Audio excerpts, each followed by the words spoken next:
Hello, everyone, and welcome to the next version of the group offer writing workshop for the Masterclass Elite members and also for the Owner Forum members as well. This one is, oh, look at that.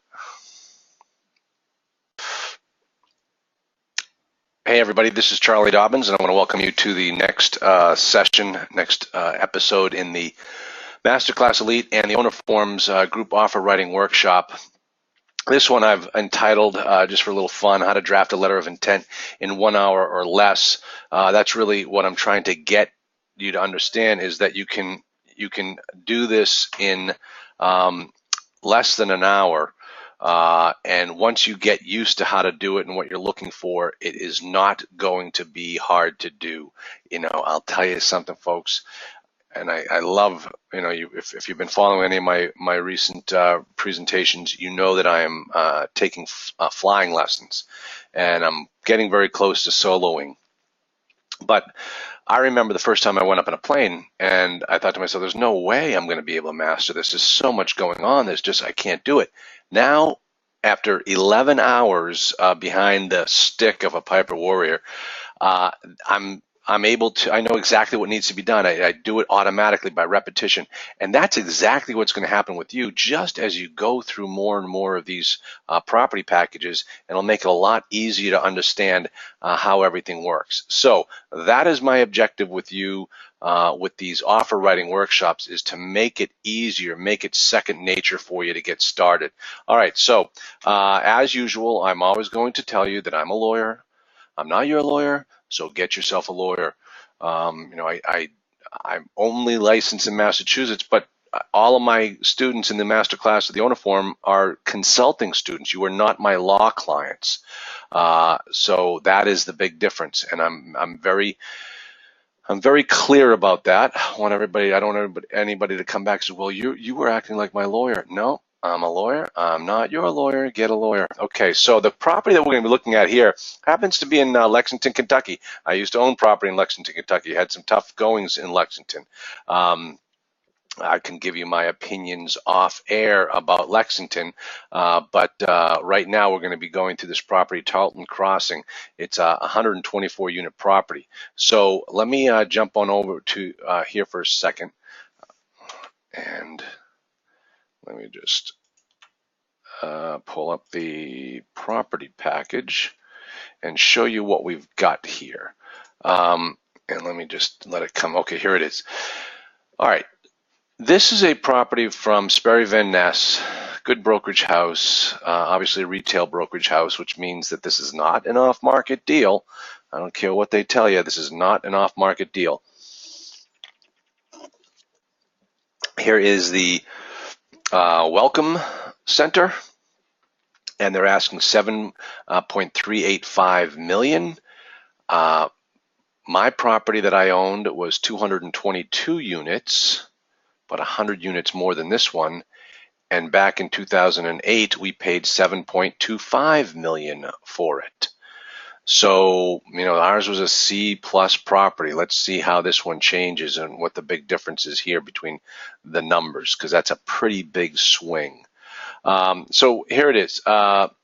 SVN Stone Commercial Real Estate is pleased to offer Tarleton Crossing, which is distinctive and unique multifamily property, conveniently located in a quiet neighborhood setting. All right, that's a red flag for tough to market because you're not near a busy street, while still being close to major arterial streets. Oh, hey, the guy must have taken one of my courses. It provides a quality home for its residents on 9.9 acres with trash degrees, built in '79. My properties were built in the '80s.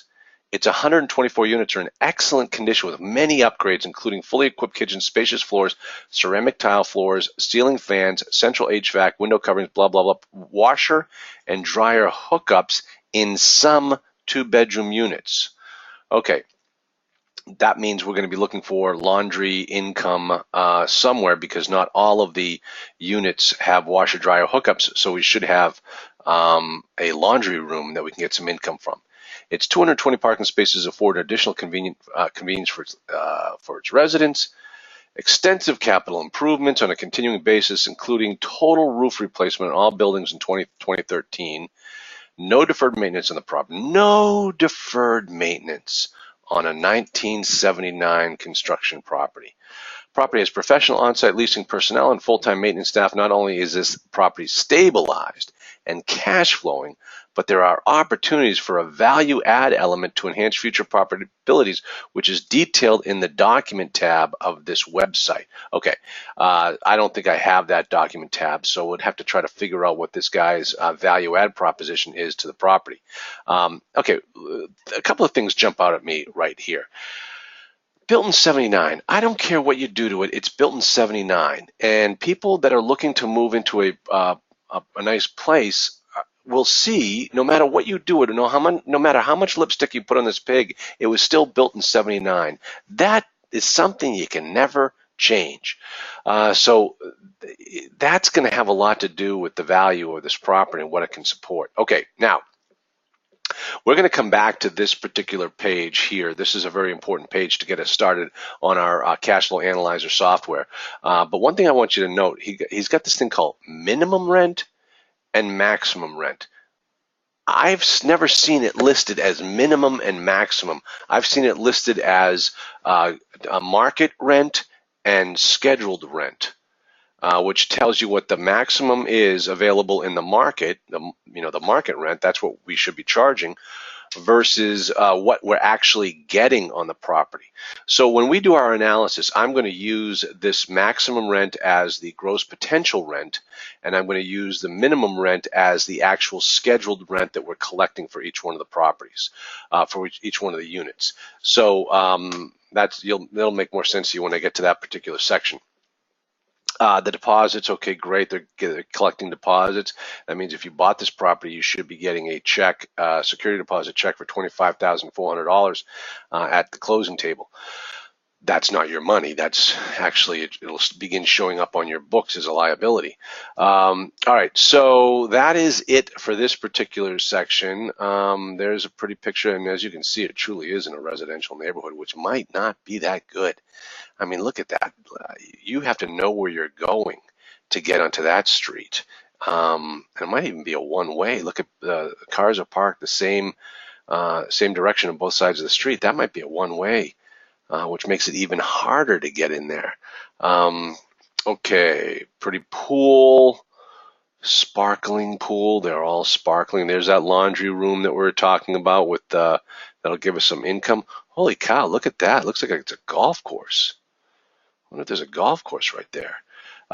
Okay, pretty pictures, pretty pictures. Gosh, I've been in over 3,000 apartment units in my career, and they all look the same. I don't even need to look at them anymore. I don't care what they look like. As you can see, here's where it's located. Now, if you don't know Lexington, this is on Man of War Boulevard. Man of War Boulevard, named after a horse that won the Kentucky Derby. Man of War Boulevard, if you follow it all the way down to the end, it pops out onto right at the airport, right at Keeneland, one of the coolest, most beautiful horse racing places in the world. You hear about the Kentucky Derby. Kentucky Derby is like the public pool compared to Keeneland. But Man of War is a very nice street, and down in this particular area, there are a lot of very nice apartment complexes that exist and are being built in this area. So you got a lot of competition in this particular marketplace. And this one, as you can see where they plop the button, that one is in a residential neighborhood off of Man of War. It's not even on Man of War. So that I'm telling you, from a marketing standpoint, this property is in a tough location. Okay, scroll down some more, pretty pictures, don't really care. There's the confidentiality and registration agreement. Okay, so that's all they have given us, really, that's it. That's all this package is provided. I think if you go on the website, once you sign the confidentiality, they're gonna give you more information. But let's just go with this and say, like, this is all we have. And in addition to this, they've given us the trailing 12 financials, which is very good. And this is what we're going to use to put together our analysis and determine what our price is.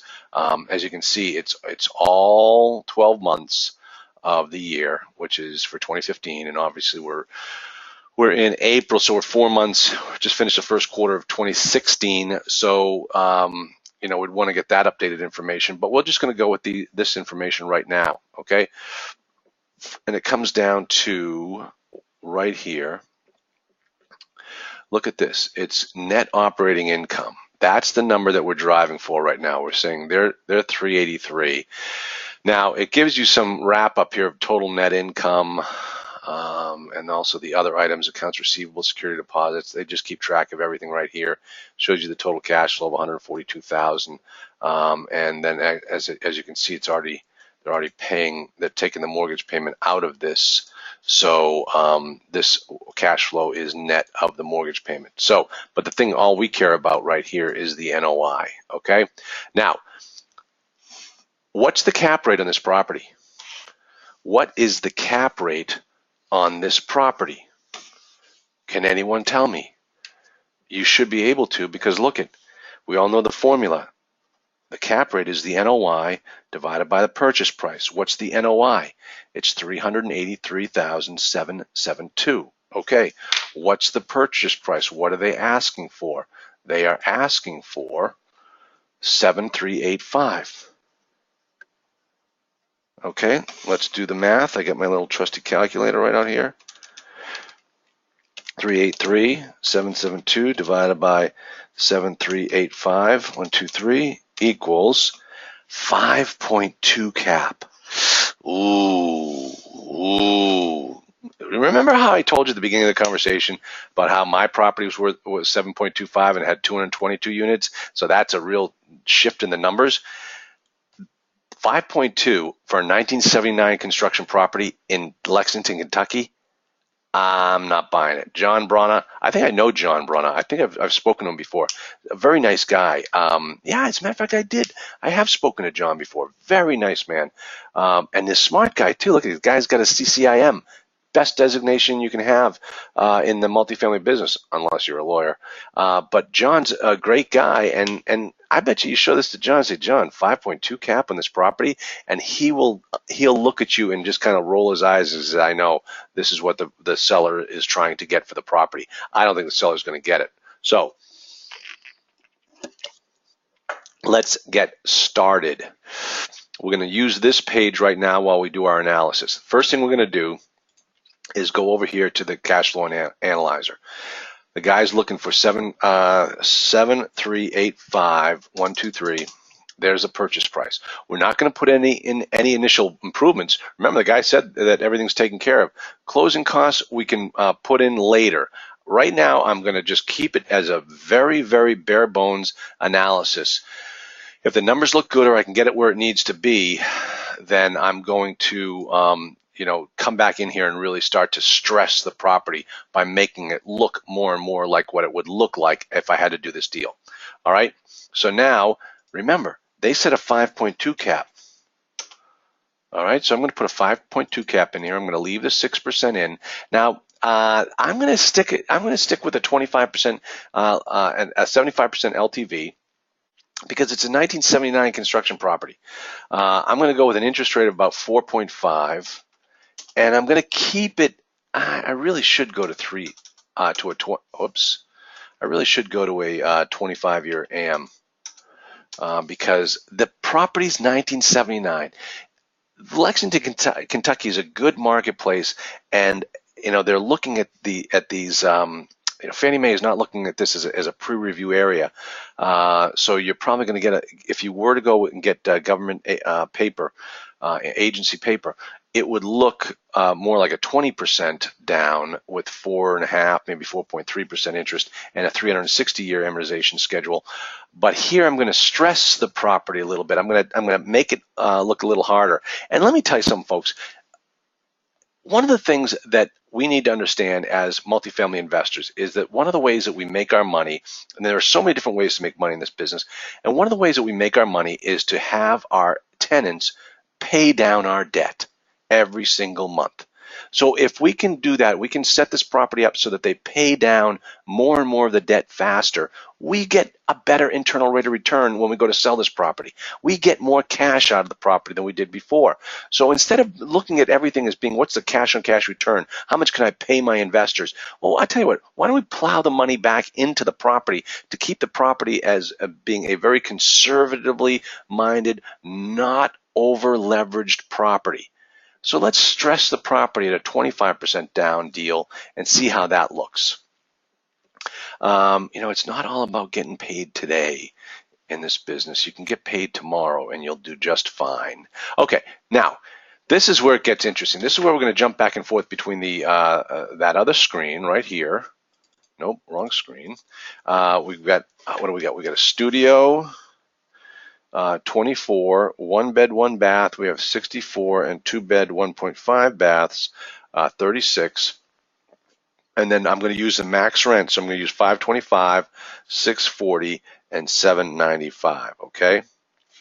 So I'm going to take this information and then I'm going to go back over to my cash flow analyzer and I'm going to put it in right here. So for the studios, we have 24 of those. That's an awful lot of studios. I don't care about the square footage right now. We'll figure that out later. And that's 525. All right. Then the next one are 1 bed, 1 bath. And we have 64 of those. That's an awful lot of 6. Holy cow. $7.3 million for 88 studios and 1 beds?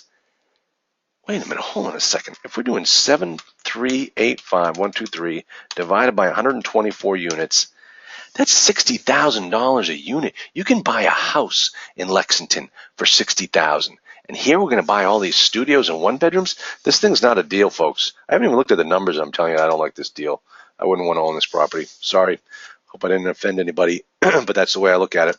2 bed, 1.5 bath, and we have 36 of these. And these are at $795. Okay, now look what happens. Up here in the top line, the potential rental income is $986,160. I have a 5% vacancy rate in there, which means that my effective rental income is $936,852. All right, now remember, this guy told me that the minimum rents are what they're scheduled to get are 76420, so 76420 times 12 equals 917,000. Okay, let me explain here what's going on. The difference between this number and this number is called the loss to lease.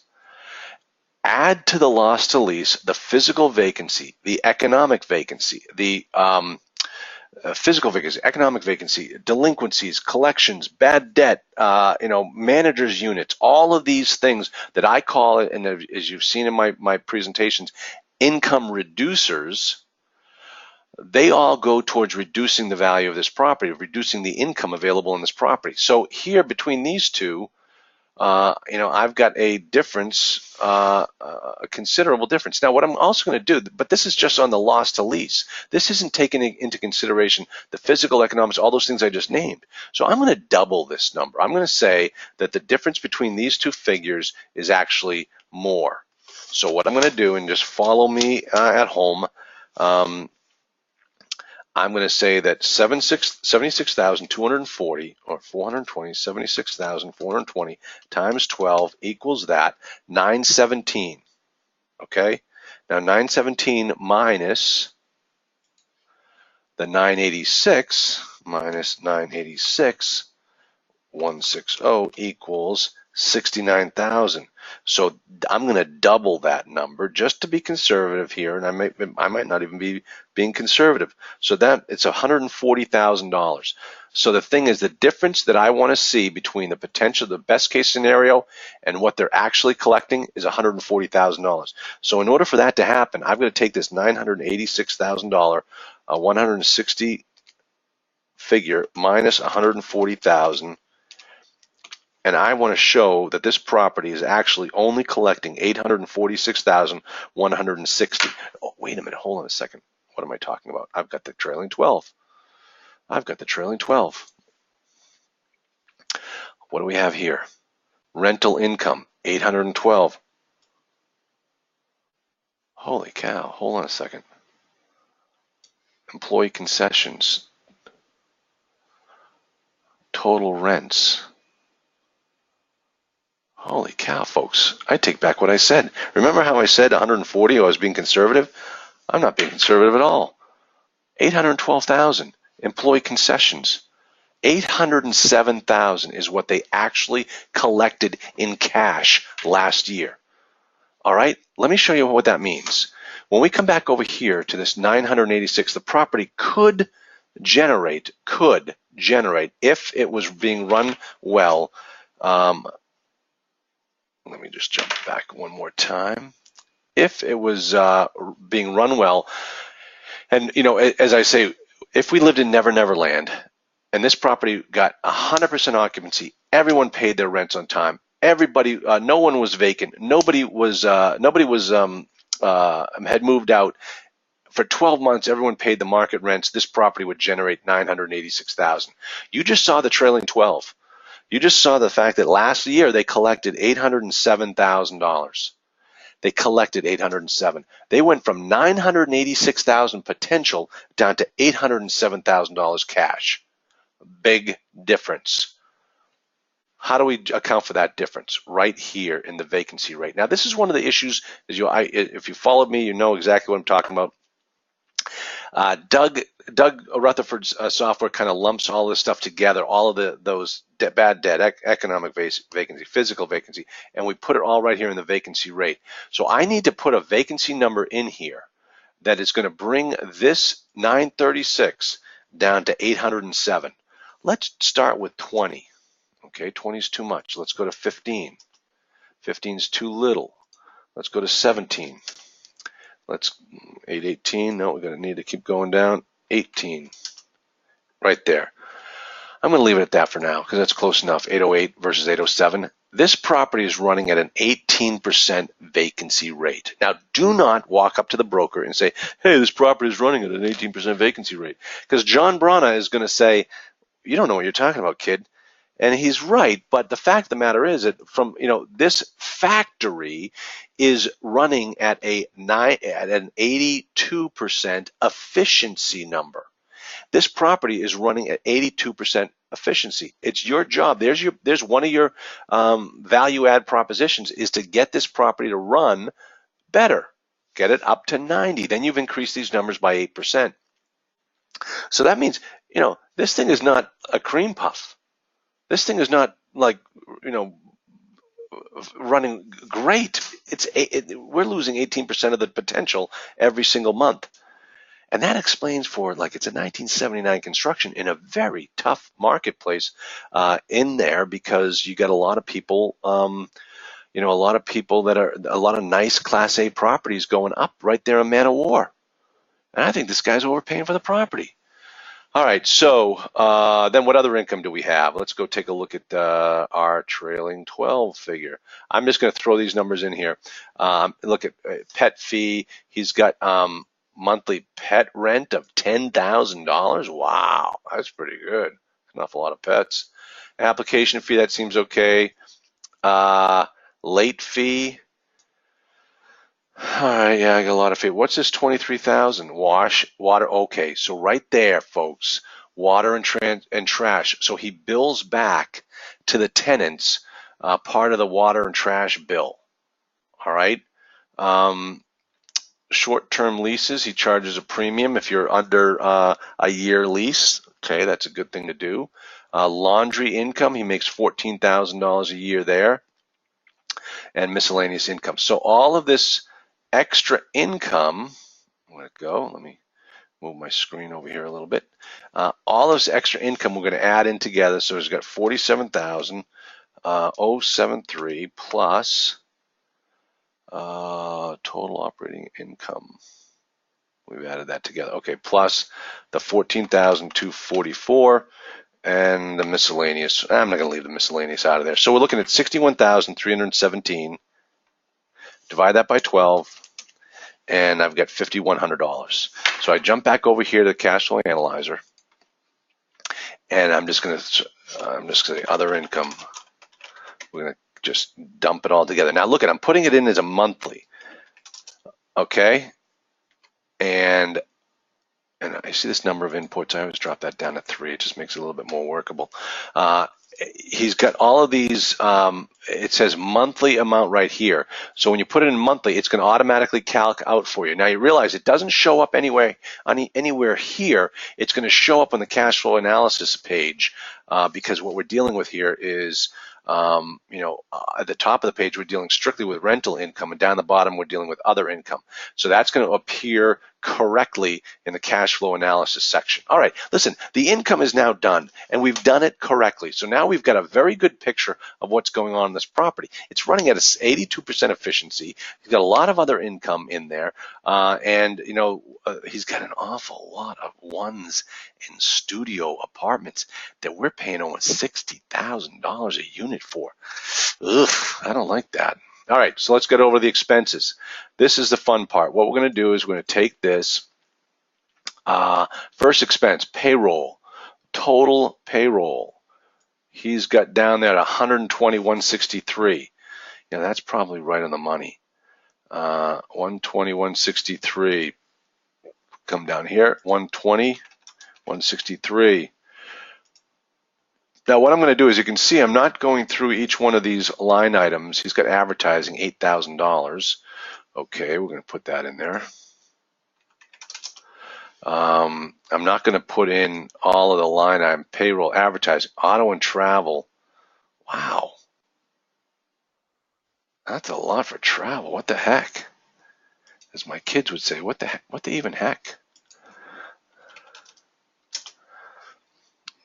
I bet you this thing is just going to come out and it's just going to look terrible, but we'll see. We'll see. Okay, contract services. What does he have down here for contract services? $37,000. We're going to put that right in here. It's typically, I don't have anything. I'm just going to put in contract services. Now you will do this. When you do it, you'll put the exact numbers in here. I'm kind of rushing through it because it's all. I just want to get to the bottom page where we find out what this thing is all about. Insurance, $39,800. Ouch. Now the problem with this number is, look at it, it's showing a per unit cost of $320 per unit, but that insurance includes all different types of insurance. You see, in this I've got the employee health insurance of $11,000, workers' comp of $3,000. These numbers, the health insurance, the workers' comp, should really be included in payroll. Okay, that's one of the issues here, and that's, if you go to build this thing out correctly, you're going to have to make that change because that number is not accurate. You want to make sure that the payroll number properly reflects the payroll costs, and the insurance numbers properly reflect the insurance costs. Because what will happen is, if you put this in like this, and it shows that the insurance costs are running at $320 per unit, and you said, oh, that's ridiculous, I'm going to send it out for bid, and everybody comes back and bids $220, you're like, great, I'm switching my insurance. When you did the analysis wrong, and you end up probably getting a comparable or lesser policy because you didn't do the analysis, and now you end up overpaying for the insurance. You've got to break these numbers down so that they come out, so that you know what you're doing, and you know what you're buying, and you know what everything costs. And let me just stress that that is especially true when you see these types of expenses or income, short-term fee lease. Some people are paying more for their units because they're on a month-to-month basis. Well, does that mean that the rent is higher? No, the rent is the same. These people are paying a premium on top of the rent. So, and if you don't break those two numbers out, you'll think that this property the rents are too high on this property, and they aren't. So these are the types of things you need to understand when you're looking at these numbers. Insurance, okay, legal and professional, $3,800. Of course, my brethren need to be paid, $3,800. Down here, management fees. Okay, so let's see what they charge for management fees. They're saying $42,000. What are we going to charge? If we come over here and we want to put in a 5-unit, $32,000. They said, wait, what did they say? They said 42, and we are, let's go to 4%. Yeah, they're charging a 4% property management fee, which is probably right. Let's leave it there. I'm not going to bust this guy too much. The 4% is probably right. G&A, general and administrative, is $10,000. So let's put $10,000 in here under general and administrative. I'm just going to type it in here.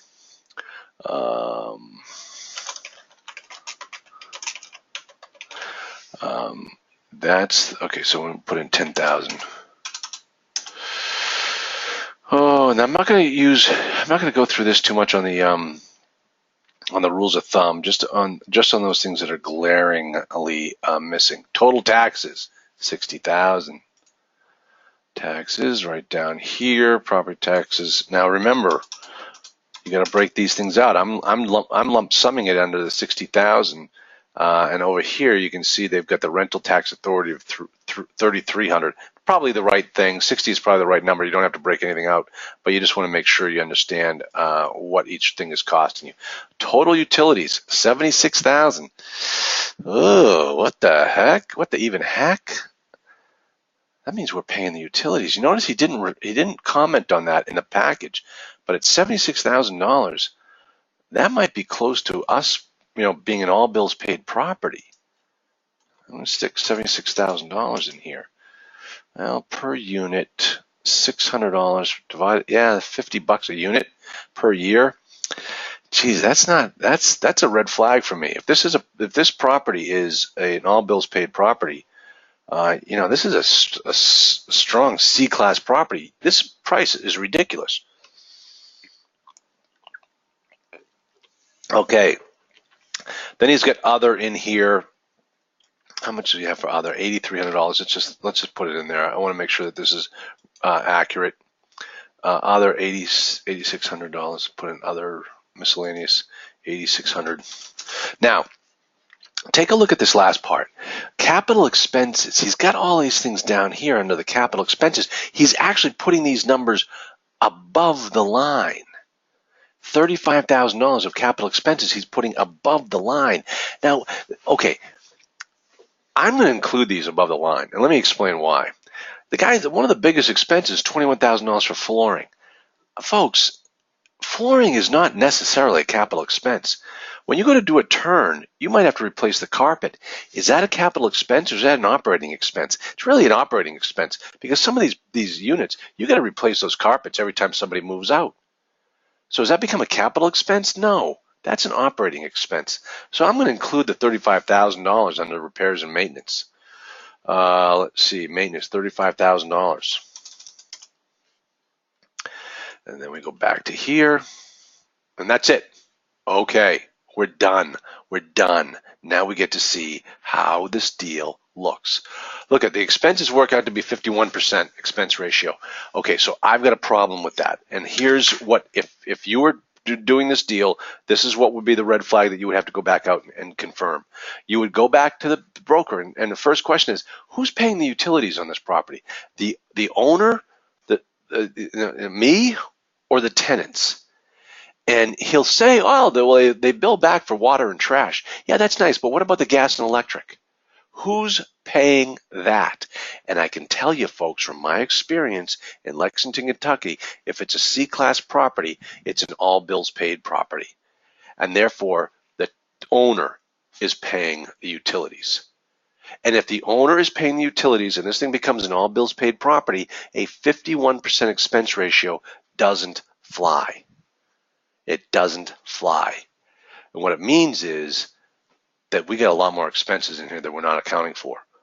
And the numbers should be much higher. It should be closer to 60% expense ratio. All right, so we're going to go with his numbers. We're going to play his game right now, and we're going to see how the property looks. So let's take another gander here. You ready? And this is where the rubber meets the road. My favorite tab on this whole thing, cash flow analysis. Click. How'd we do? Look at that. Debt coverage ratio, 1.15. We're going to buy this property. Not only are we not going to buy it, the bank won't even lend us the money. Bank won't even lend us the money. John. Cash on cash return, 3%, 3.6, 4.3. You guys excited about this property? Is this a good deal? Absolutely not. Absolutely not. So what do? We jump back over to the input data tab and we look at it. And we say, at a 5.2 cap, this property is actually worth $8.1 million. And we're looking to buy it at 7,385. But it doesn't work. I can't buy it. I can't even buy it at 7,385. The numbers just don't work. And I'm putting 25% down. I'm not stressing this property. I'm making this property run smoothly. And even when I put 25% down, the debt coverage ratio is still only 1.15. This deal doesn't work. So what do we do? Well, first off, the first thing I'm going to do is change the cap rate. I'm going to get real about this property. This property is not a 5.2 cap. I'm sorry, gents. This is closer to an 8, maybe 8.25. So I'm going to put in down here 8.25 and watch what happens. Watch the number right above it as I hit enter. 5.1. 5.1. At an 8 cap, which is what this property should be, this property is worth 5.1. Now let's take a look. 5,138,123 divided by 124 units. Now we're looking at $41,000 per door. That is probably more in line with what the market is. Now watch what happens. Want me to prove myself right? I come up here and I change the number to 5,138,123. All right, now my number matches up. Now this is something, let me just stop you right here. This is something that I see my students doing all the time. It really bums me out and ticks me off and makes me sad. Listen, this cap rate, you don't match the cap rate up with the number just because you can. The cap rate is set by the market, not by your analysis. Look at here, we're looking at this broker's trying to get this price because he's making up the cap rate. I guarantee you the cap rate is not 5.2. Guarantee you the cap rate is not 5.2. So what you have to know, if you're looking to buy property in this marketplace, you have to know what the cap rate is. You're an expert. You're the investor. You're the guy going out to grandma and saying, Grandma, invest with me because I'm an expert in this marketplace. Oh, really, Sonny? What's the cap rate? Oh, geez, I don't know. Well, that's not the way you're going to be. So figure out what the cap rate is and use the market cap rate. So based upon this, the number should be 5.138. Watch what happens when I click the cash flow analysis. Let's see what happens to this deal when this happens. Oh my goodness. 1.65 debt coverage ratio. Are we buying this deal? We certainly could. 13% cash on cash. 14, 15, 16, 17. Is this a good deal? At 5.1? Yeah, it is. It is. So what we do now is we jump on over here and we put in the date. We put in the guy's name. This will be John Brana, because remember, this is a letter. We are sending Mr. Brana a letter. And you make it look like a letter. Anytown. Look at me. Anytown, US, use guys. It must have been time. Okay, so this is going to be letter of intent regarding the purchase of a 124 unit multifamily known as Tarleton whatever property, and I put the address in here. Dear John, this letter is to qualify your company's name here to acquire the interest in property in the general terms. Okay. Seller is the owner of record. We don't know who the seller is, so all we're going to do is say the owner of record.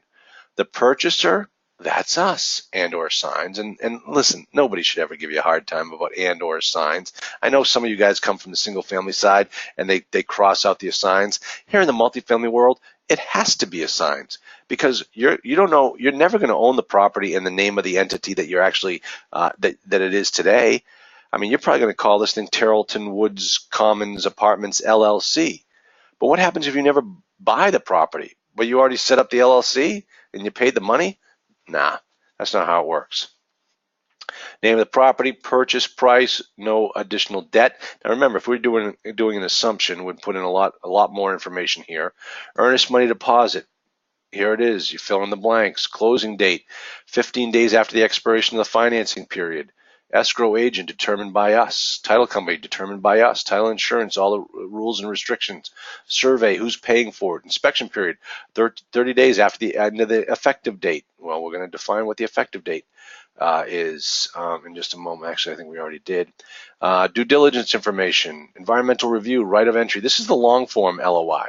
And look we could fill in all these blanks. You put your company header, really only on the first page. Financing period. All right. We did a little funky thing here with this. Removal from the market, confidentiality, and then your company name, and then you have the client sign it. Schedule 20, look, last 3 years. Here's your schedule 1. That's it. Fill in the blanks and send it. Now, remember, what you're going to have to do here is you're going to have to call Mr. Brana and say, John, what are you doing to me, pal? This is not a 5.2 cap property, and you know that, John, right? You know that. Well, no, John, seriously. I mean, I ran the numbers at a 5.2, and I'm looking at a 1.15 debt coverage ratio. Yeah, I know. John Braun is a CCIM. He knows the numbers. He knows how these numbers work, and he knows you can't fake the numbers.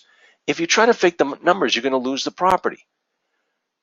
You got to do the numbers the right way, and John knows that. So you need to call John and tell him his baby is ugly. But like they taught me back in the insurance business, don't tell the guy his baby is beautiful. He knows his baby is ugly, and then he'll think you're a liar. Bad advice in the insurance business. Anyway, so that's it. That's how you're going to get through a property package in an hour and do the analysis. And it's going to be like landing a plane after 11 hours. And that's really it, folks. I hope this was helpful. This will be put up on the offer writing workshop, so you can watch it any other time. And remember, you know how to get a hold of me. I'm here to help you. Let me help you through this analysis, and I'll talk to you all soon.